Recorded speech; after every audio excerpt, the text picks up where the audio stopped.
Hi everyone, welcome back. Today we're down at Whiteman Park at the Tractor Museum of Western Australia, and we're just outside, and I thought we would have a look at this Conner Shea auto header they have here. These were made in Victoria somewhere between 1956 and 1966. We're not exactly sure what year this one is, and these are a rather unusual harvester.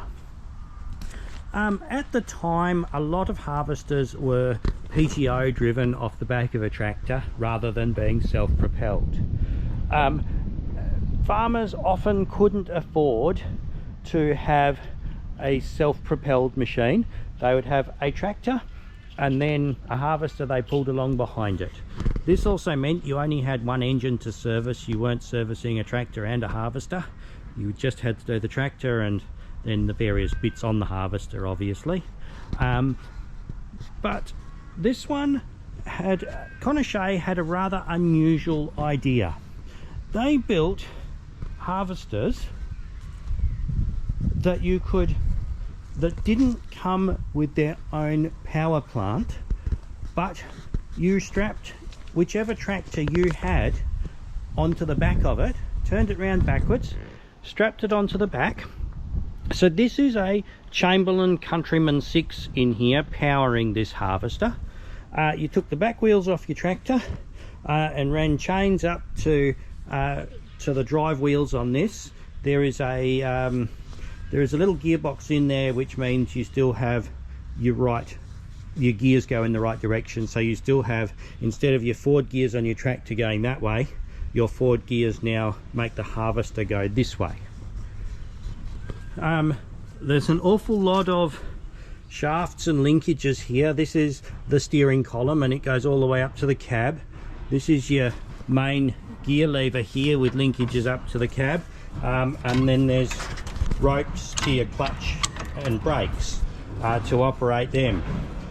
This one you can even change ranges from up in the cab, so that's rather unusual.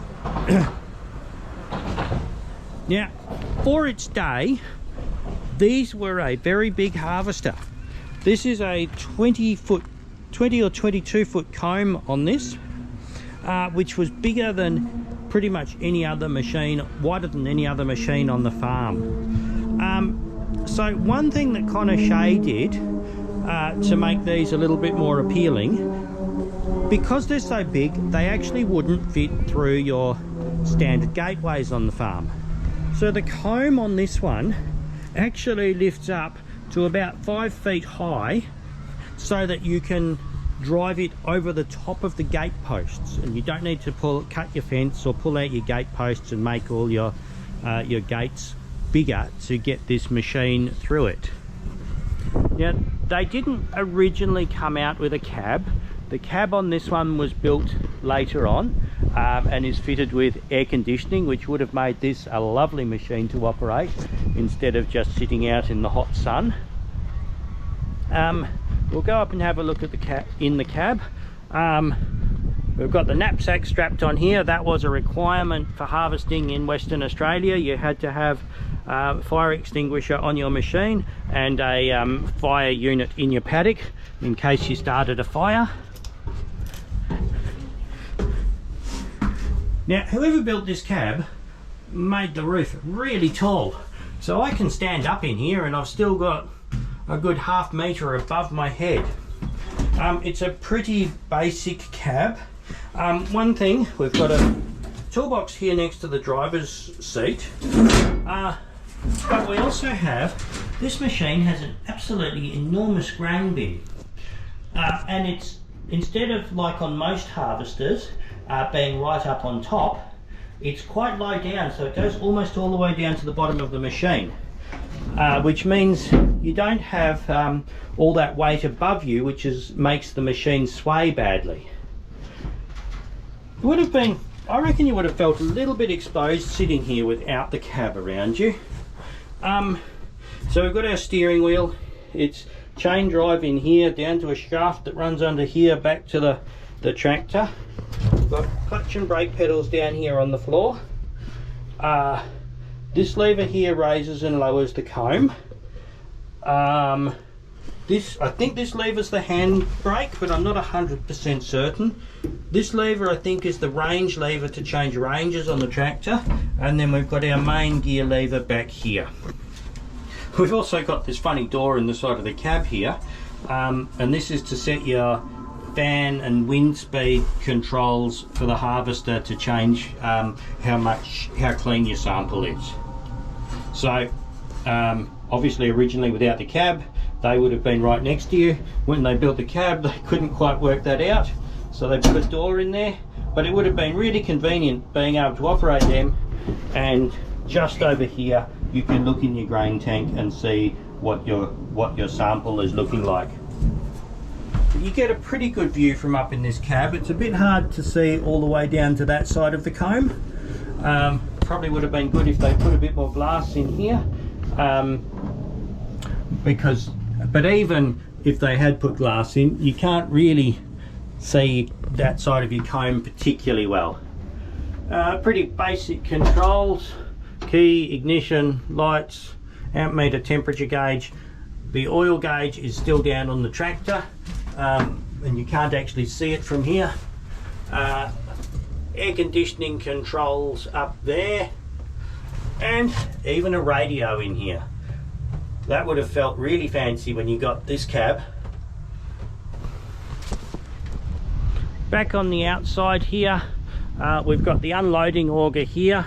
The grain bin goes all the way down to the bottom there, but not on the outside, in the middle. The unloading auger swings out so you can fill your truck. We also have a small bagging chute here.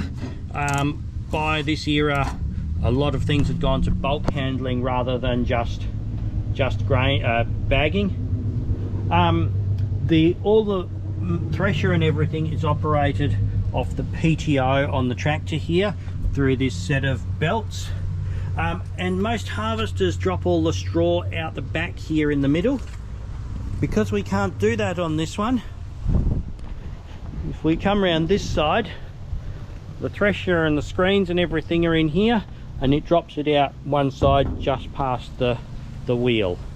It is a bit hard to get in to see where your screens are and what they're doing, but there is a flap up on the side there that you can open up to have a look in.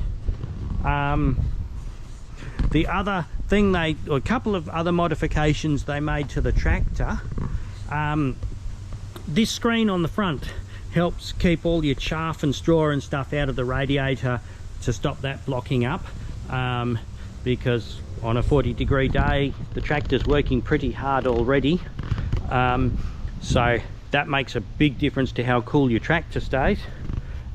This tractor is also fitted with power steering, which would have made it a lot easier driving it from the harvester. Interestingly, they didn't just put the steering box up in the harvester. You've still got all of the mechanism and drive shafts to get the steering down to here to operate the steering pump. So they only built about 350 to 500 of these. The numbers are a little bit sketchy. I know of one other one that's still operating, I think in Victoria somewhere, but I don't know of any others. If anybody out there knows where there's more of these, I'd love to hear about them,